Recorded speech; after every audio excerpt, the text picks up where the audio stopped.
So yun guys, pack up na tayo guys. Galing tayo ng Canigao Island, no?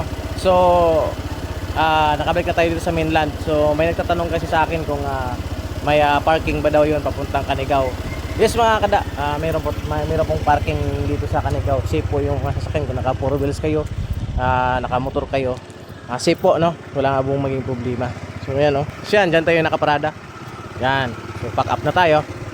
Yan, so may malawak po dito po kayo kumuha ng ticket dyan. Nakita niyo yung building na yan. Kaya yan po kayo kumuha ng ticket ng bangka na patawid ng Canigao bago kayo pumunta dun sa Pantalan. Yan. So yan mga da, yun, no? May space po silang parking, ano? So na 4 wheels sa mga nakamotor.